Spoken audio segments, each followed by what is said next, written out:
This is Leisha Holmes, and I'm your host on the Recruiters Recruitment Podcast. And I am so excited to welcome to our global community today somebody that I've had the absolute pleasure to get to know virtually, but also in real life, fellow Northerner, and apparently the youngest granddad on LinkedIn. But that's not the main strapline of why I've invited the wonderful Paul Sharpe of NorthStar People, strategic advisor, non-exec director, mentor, and seemingly paddle guru. Welcome to you today, Paul. How are you? Thank you. Now you've made that introduction, I'm off because I'm going to ruin it He's going to from ruin here it. on in. So I'm off. Thank you very much for that. It's very kind. So we met. I think we've known of each other for a long time, but we actually met at a Power Hive event. We You did. did tell me it was about a year ago, but it feels like last week. And we had a really brilliant conversation around the whole recruitment industry. And I just think you've got so much to offer, but there will be people, I'm sorry to say, who don't know who you are. So Mm. can you give us an intro bio as to who you are and what you do? Well, the youngest granddad on LinkedIn. Let's start with that first. That's a survey that I ran. I think I was the only participant that took part in that, so I have to caveat that claim. Um, so I'm Paul. I'm from Burnley originally. I am from a very working class background in the darkest deep depths of northwest England, and spent 15 years in retail, and then like most of the people fell into recruitment. Yeah. And I've been in it now 20, I don't know, 28, 20. I've stopped counting. You get Yeah. over 20 years and you stop counting. 2002, you started in recruitment, Paul. So that's Sorry? 2002, I think. There you go. There you go. There you I go. did my bit of research on LinkedIn. Yeah. 5 minutes. There you go. Yeah, it was really bizarre actually, because it was a friend who put me in touch with an ops director at the time for a deco, a lady called Trisha Phillips, and we just got on really well. And then I went on and met a chap called Richard McMillan, who a lot of people know, and the rest is sort of history in my deco days. So you fell into it as well. So you're from not far from me because I'm based in Ramsbottom, although the office is in Edenfield. Oh, right. For anyone who's listening from outside the UK, it's a part of the UK called Ribble Valley, and it's Yeah, absolutely beautiful. And you're not doing Burnley much justice because I think Burnley is one of those places that if you go to the wrong bit, you think it's just a normal northern town, but actually it's beautiful. It's got beautiful Townley Park. yeah. Not been, and you've got No, kids. Townley Park is one of the best parks in the country. it really is, and I'll tell you Really this: is. I'm a stalwart Burnley fan, and the Boot Inn in Burnley still serves a really good pint of beer for £3. Wow. Do you go and Yeah, watch him? You've got our cast-offs, Kyle Walker from Man City. not a cast off. It came to us by choice. Absolutely. No, he was one of my faves. I know there's a lot of jokes. We're not going to focus on football, don't worry. So I am really interested in your background pre to recruitment because we know that this it's very hard to kind of measure exactly who your listeners are, but only based on people that come up to us literally in the street. But also we get some wonderful messages on LinkedIn, and we get a lot of people who are starting their recruitment journey as well as what we like to say aspiring and existing founders and leaders. And I've always maintained that there are two sectors, so forget graduates, there are two sectors that I think make the best recruiters. One is hospitality, because it's brutal and you have no choice but to smile and have fortitude and crack on and work bloody hard. And the other is retail, which I know are closely linked. So, you were a general manager, I think. You sort of rose through the ranks. Do you think Yeah, a certain type of person that works in retail or hospitality? Because I'm thinking about us, I'm sure we can talk about this, the future yeah, proofing of our industry, yeah. where I think university's out the reach for a lot of people. Like where if we're out and about, as a customer, what sort of people should we be spotting as our future talent pool for recruitment? Yeah, I mean, retail's changed now, but back in the day, God, I sound old. Yeah. Um, when I was in retail, I spent an awful lot of time training you. So the training was insane. I mean, I was forever in a place called Didcot, which is just south of Oxford, and either because they wanted to invest in me, or I was that shit that I needed to be down there like every month. So I just had train management and leadership training off a scale that just doesn't really exist today. So I was very fortunate that I had a lot of training and development. So I started managing teams at the age of 20, which was one of the youngest. And so I think the retail bit can give you certain skills specifically around sort of leadership and management, because they do that very well. Mhm. But I'd say the other bit, and I've only probably come to grips with this in the last sort of 10 years, is I recognise now that when my mum said to me she'd never take me to the cinema ever again because I wouldn't sit still, that was a sign of having ADHD as a young child. So, if anybody criticizes or, says anything negative about having ADHD, I think is a great trait to have because, in this industry, you've got to be really resilient. You've got to have high energy. And, even now, 2 weeks post knee operation, I'm not sitting still. I'm like, I'm out Sorry, and I've not about. even asked. How I've rude. been at the gym this morning, getting the knee back. I just hate sitting still. Is it, well, you've got to rest your knee, but equally keep fit. I think that there's so many points that you've just made, and I'm really keen to, embody why I do this podcast, which is creating an inclusive industry where we are not going down this clone, hiring in our image kind of thing.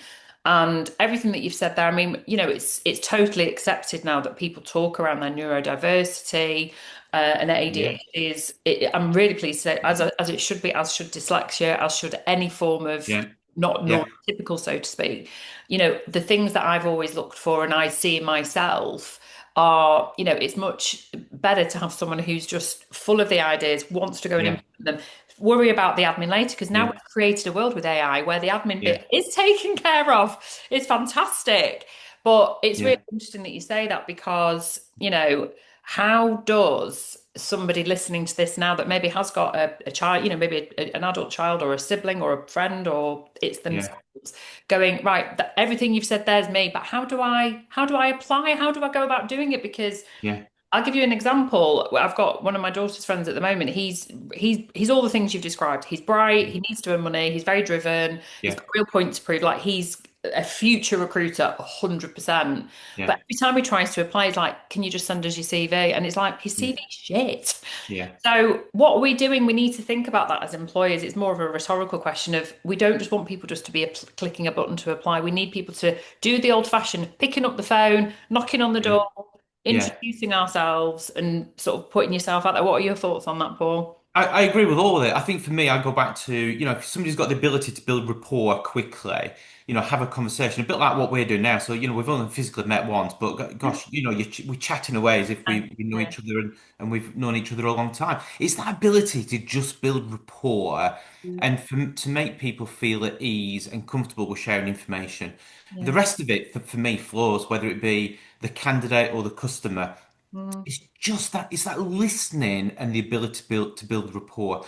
The ADHD bit, what I would say to anybody is it's understanding the implications or the consequence. So a consequence of ADHD is, you can be, doing lots of things, but maybe not complete anything. So I've had to work really hard on being a starter finisher. So when I start a project, I know my natural inclination is to go, oh, it's 80% right, it'll do. So I've got to challenge and push myself, knowing that it's got to be 100% right. So it's just being, I guess, emotionally aware of the positives, but yeah. also the blind spots that you have or your Yeah. natural behavioral style, and therefore plug in your gaps. Whether you plug it yourself or you get, one of your team to plug it, it's just understanding you've got a gap. Yeah. I'm laughing and smiling at if you're listening, which most people do.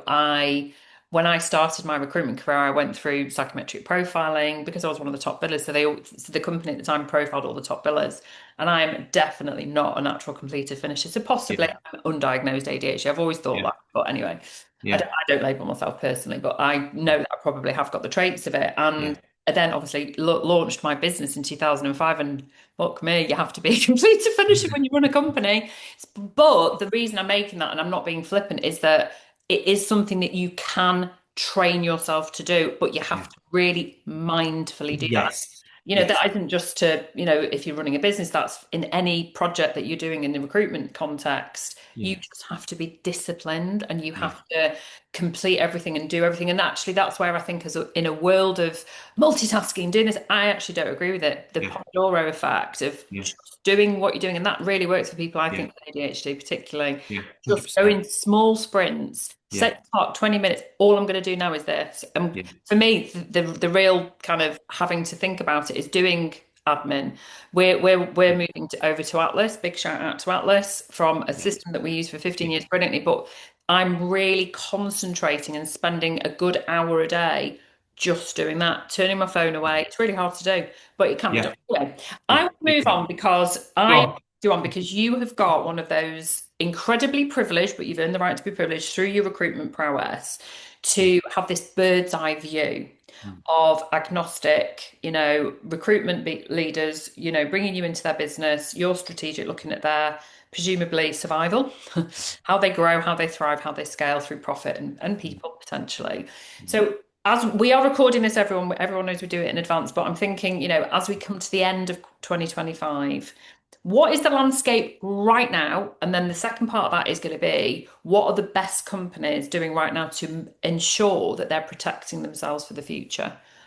Well, we've got a storm coming this weekend, and I think that's reflective of where we currently are in the economy.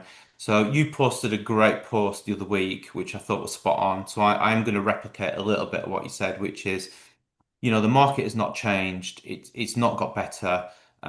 If anything, it's got slightly worse. Um, and looking forward, nobody's predicting much is going to change. I'm going to caveat that, by the way, and I'll come back to that. So I'm going to say not much is changing.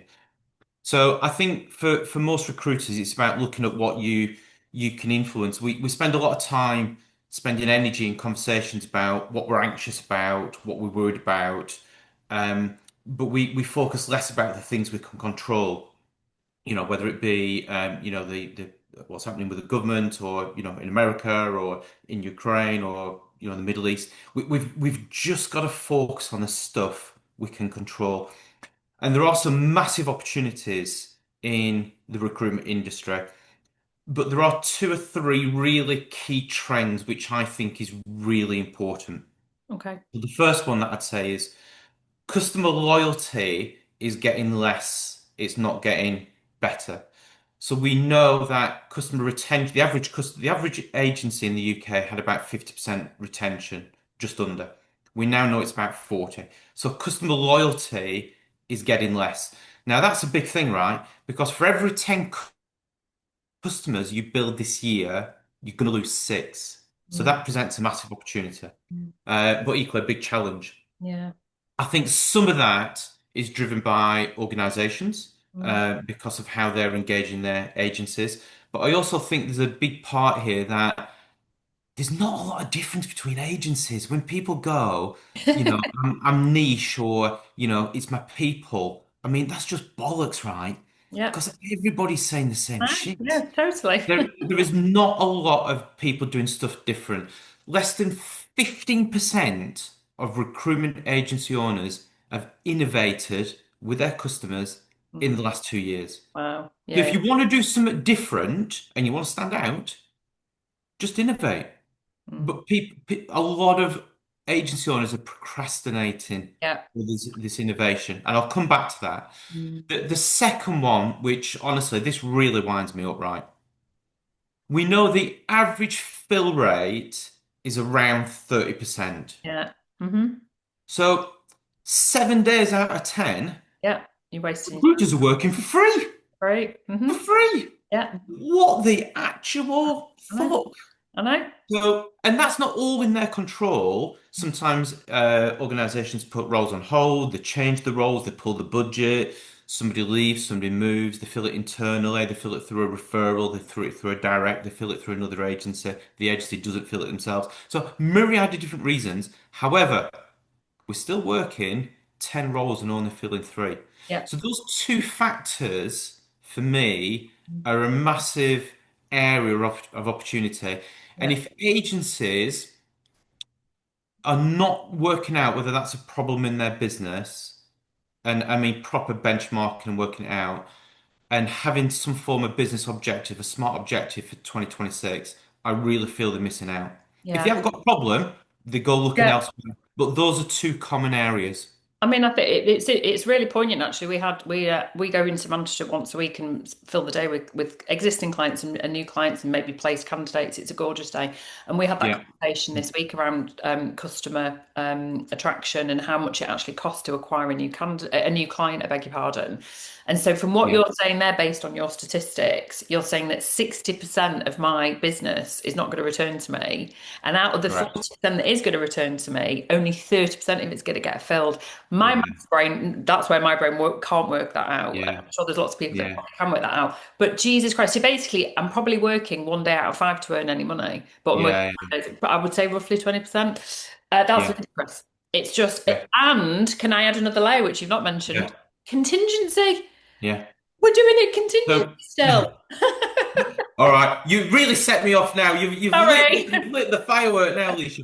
So, if you think about an axis with service complexity Mm. down one side and value down the other, contingent recruitment is at the bottom. Yeah, So yeah, it's the least complex, which is yeah, why people do it, yeah. and it's the least valued from Mm. a customer perspective.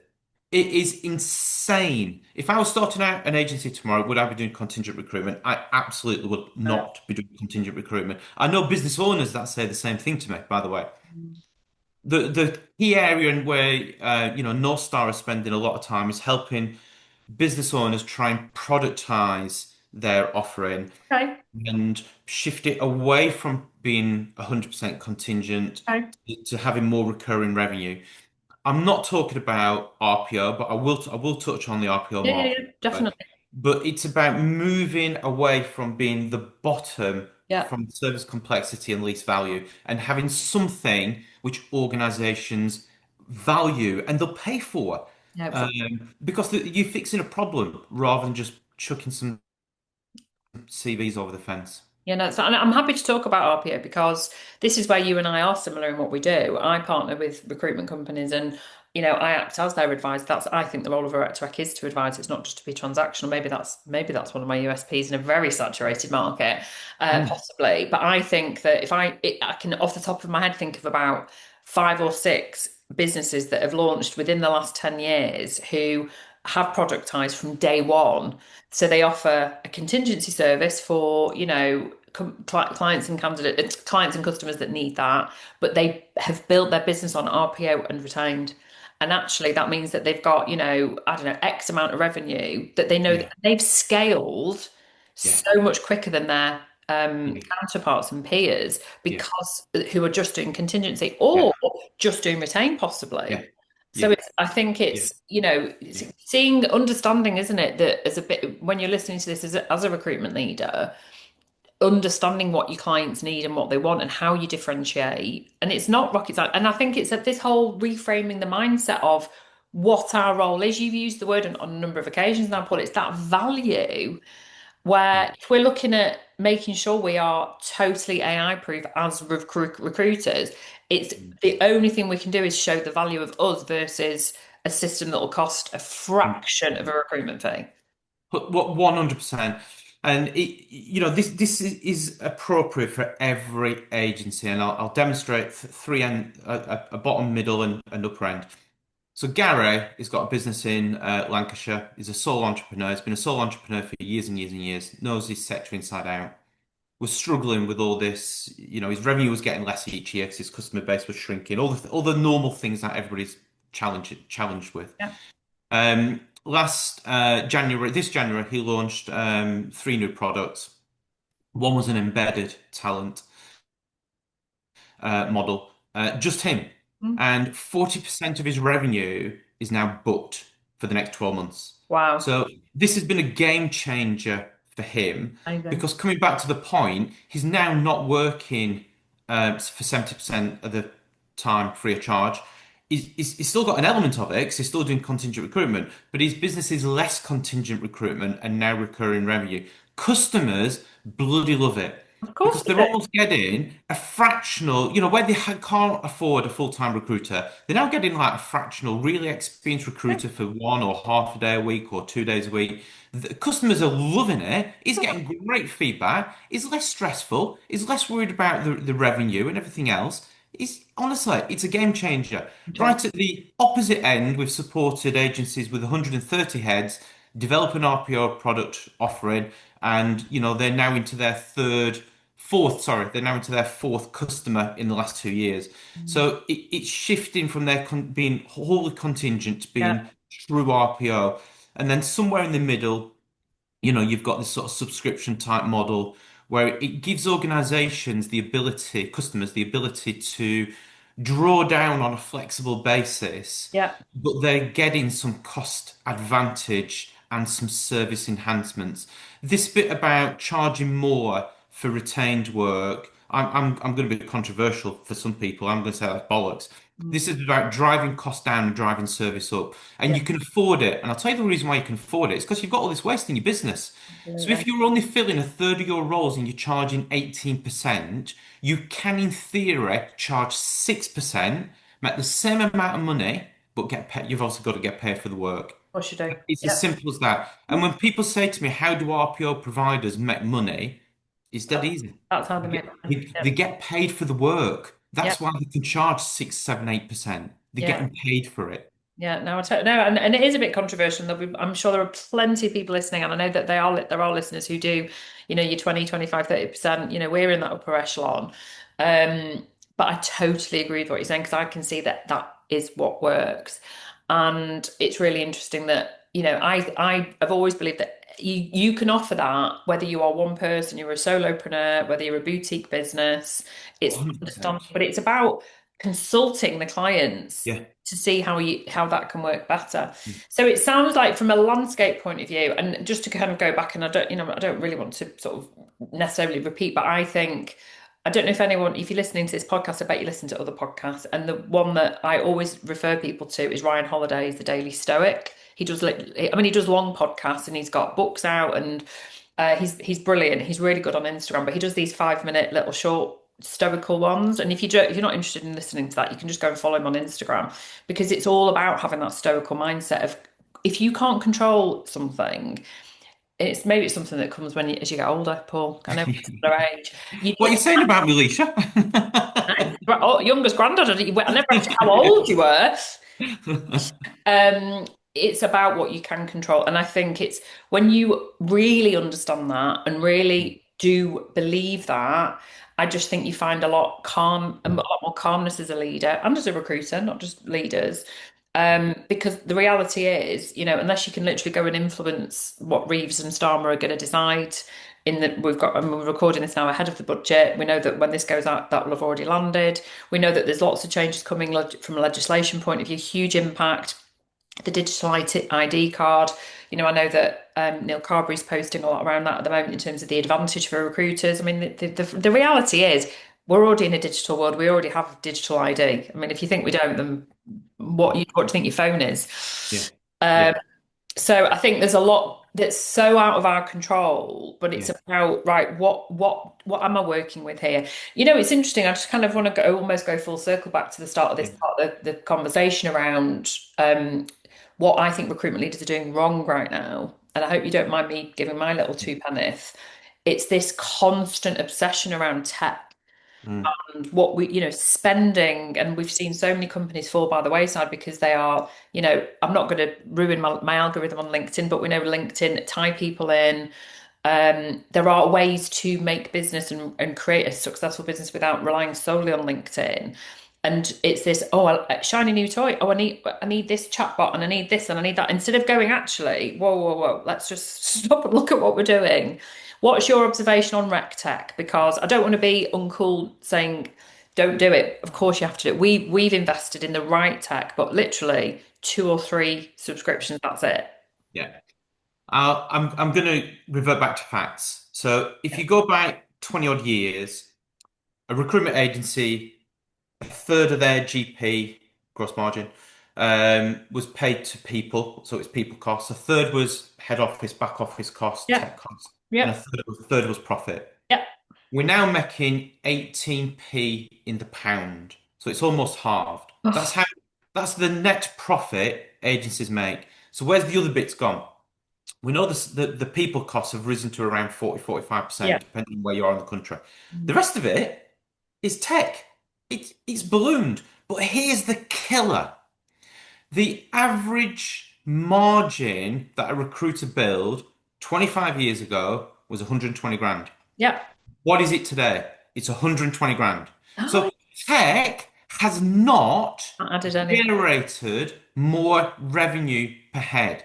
Yeah. Now, if you're a tech provider, you might say that's because agency owners don't embrace it enough. They don't train people. They don't use it. They Mm, do the shiny new toy. Then don't, leverage the capability. And they might be right.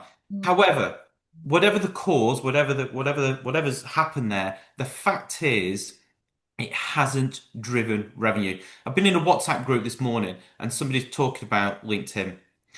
And I've just gone back and said the reality is you can have all this tech, you can do all this, but the reality is recruiters still only filling 20% of the job through the CRM. Absolutely. So you can have whatever you want, but unless you've got something unique, why would a customer value it if you're just going out to job boards or LinkedIn or you're doing outbound? You've got to have Yeah. talent pool, access to people they can't access. Yep. If all you're doing is what they can do, at some point you're going to get replaced or Yep. you'll get ditched. And it's what all your competitors are doing as well. I think my advice has been all the way through since AI is really big. I mean, obviously AI has been around for a really long time, but in terms of as a recruitment kind of threat, the new threat to our industry, and it's like just wait and see because it's going to evolve. It's going to have different iterations.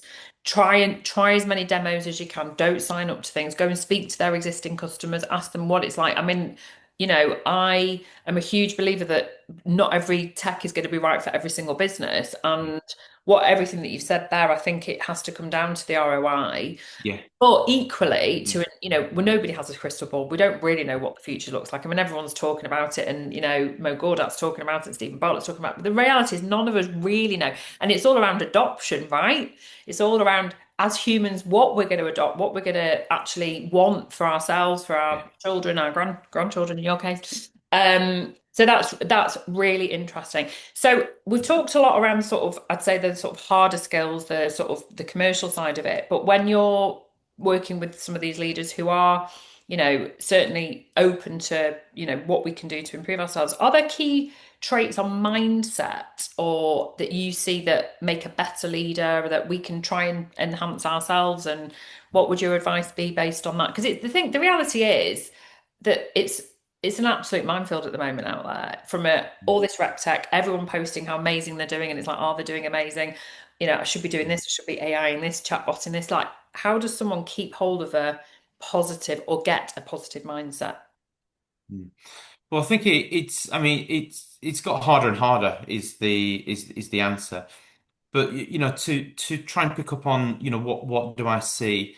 I see that the agency owners, business leaders who have a higher level of emotional intelligence are the ones that are able to work out what they're doing well, what they're not doing well, and be very open about what they're not Yeah, doing well, and seek support or help or training or development in the areas where they need to do better. All this bit about, different generations and, snowflakes. I mean, it's just like, oh, for fuck's sake, just cut. If rather than you think everybody's got to adapt around you, you adapt around everybody else. So this is about developing yourself as a human being, whether it be, as a dad, as a granddad, as an uncle, mum, auntie, uncle, whatever, business leader, business owner, team leader, manager. It's about taking responsibility, right? And the challenge is that the challenge for more agency owners is when they get in there, they do give training. It tends to be business development training, by the way. 85% of training is business development. Now, bearing in mind, by the way, that we've just said customer retention is shit. Why the hell do we not spend more on account we're management going and to come back. retention? We're going to You come know, back to this when you finish just the like comment. mind blowing. But anyway, they spend less than 5% on themselves. Now, I have, led businesses. I I'm a bit mortified to say that I probably was one of a very similar profile. I was a little bit arrogant, probably thought I knew it all, didn't believe I needed any outside help or outside coaching. Um, and then I was not asked, I was told to have some executive coaching in my 40s. So I went there begrudgingly, but it was actually the best thing that ever happened to me. Good. I wish if I had my time again, I hadn't been such an arrogant arsehole thinking I knew everything and didn't need any help from anybody because I knew everything. And I wish I'd have had some development earlier on in my life. If I had, I think I could have actually been a better leader, and I think I could have run a fairly bigger business than what I was running. So it's a bit of a missed opportunity. So if there's Oh, one bit I would say to people is don't be Paul, just be something different, get some external support, external help, and you'll do better for sure. Because this is what these people do. It's no different to my knee that I was telling you about. You know, I've been into a physio. He's given me a strict regime. I'm 2 weeks post-operation. I'm struggling a little bit, and you know why? It's because I didn't follow the fucking advice. oh well, there you go. And what a Winging dickhead! it, What winging a it. We dickhead! are. I think, I mean, look, there's a couple of points, and I want to just come back before we finish to the training element on BD particularly, because I think that's a really salient point to finish on, is that, it's so important to prioritize your own self-development. And, I am horrified because I've got a cohort of trainers who are, some of them are freelance, some of them are, permanent employees who, I mean, I've seen some of them at the Recruiter Awards, some of them just message me on WhatsApp, some of them are on my fractional portfolio, which is fantastic. I cannot believe how poor as an industry we value training and development as a Yeah, part of the yeah, job. yeah. And I've had, I won't name names, but there's someone who runs a very successful training company, and they have had, so we're now well, I saw them at the end of September at the Recruiter Awards, and they said in 2025 they've had zero training workshops for trainees. Zero. What the fuck are we doing? What are we doing? And yet you're going to go and spend how much on your subscriptions to your tech, but you've got no one using the tech because you're not training them on how to do the job. So I'm just like, if you're listening to this, well, you are listening to this because I say that very often, and I listen back to me saying that, and I think, of course you're listening, listening. I need to shut up sometimes with my little catchphrases. I annoy myself. Why are we not prioritizing Yeah. training? It should be what percentage should it be of our reinvestment into our business as leaders? How much should we be spending on training and development? Well, pe people do it different ways. You know, I know some organisations that will publish as a benefit. You know, you'll get each employer will get 2, 3, 4,000 pounds worth of training per year. So some people do that, and some people open it up and say, you know, you decide what you want the training on. The other challenge with training is the manager, leader, business owner comes in on a Monday and goes, you know what, we need some training on overcoming CV objections. You know, picking up the phone or prospect customers. What they don't do is do it bottom up. They don't speak to other people and go, fill this training needs analysis form in. There's 70, 80 questions here. Everything's broken down in granular detail. You tell me out of 10 where you think you are. I'll mark it. We'll sit down and we'll have a conversation why I think you're a 3 and you think you're a 9, or you think you're a 3 and I think you're the other way around. And then you know what? We'll pick out the areas where we agree you've got some Develop. training needs, and we'll build a training program around what you need rather than what I think. That's a key difference. Oh my God, let's just hang that there for a minute. 100%. Right. Your action point, leaders listening, do this. Please do this because why are you wasting your very precious spend doing anything other than that? And now is a perfect opportunity to bring in that little bit that I remember. I'm very impressed with my brain. Why are we so fixated on pure BD, which I've been saying this since the world shifted in 2023 when anyone that was anything other than a 360, i.e. delivery, account management, headhunters, they are really struggling to either find a new job if they've been made redundant or their job's at risk or they're being told you've got to BD, you've got to BD. And I'm like, wait a Yeah, minute. There are yeah, people out there who love that side. yeah, Why, yeah, and I'm talking about a layered model. Why yeah, are we not listening to what and understanding the flow of a person's yeah, strengths? yeah, Because to be honest with you, I hate resourcing. That's just not yeah. my flow. I always have. I'm funnily enough, guys, I love the BD. I love the winning the new relationships. Why are we not playing to our strengths? Because you know what? You make a lot more money and you Yeah. have a lot lower attrition if you have people that enjoy what they do. 100%. 100%. It prompted me to write a paper on account management this week, which is on LinkedIn Oh, good. as an article. And it because the role of the account manager, I think, is one of the biggest missed opportunities in recruitment. Yeah, But not just calling people an account manager and then train them, rewarding and paying them as a recruiter. I'm talking about changing how you drive behavior, therefore what they focus on and the type of conversations they have with the customer. The one market, the one single market that is predicted by multiple sources to grow in 2026 right up to 2032 is the outsourcing market. It's the RPO. We're going to see a rise in project RPO. And it's the one market that is predicted to grow. So I don't care whether you are, an sole entrepreneur, a business with 10 heads, 20 heads, or, 50, 60 heads. There is a market there that is gonna grow. And it makes sense, right? Because organizations have stripped back a lot of TA teams. They will struggle with capacity changing. If somebody leaves, then frequently they're left with nobody doing that job. So there is a massive opportunity in this talent solution market, and yet we're still going for this bottom of the run contingent recruitment. So if I was a recruitment owner and the advice that I give and Miles gives, it's about trying to help and educate people to understand what yeah, is within their control and their gift, and to stop, focusing on the market that might be shrinking and think about the services that they can deliver going forward. You can easily make 36p in the pound through doing RPO type solutions, which is double what contingent recruiters are doing today, easily. yeah, or even 0%. Yeah. If it's true contingent. I think that is a really great prediction, and it's for me all around reframing the mindset of how we perceive our role in terms of an industry.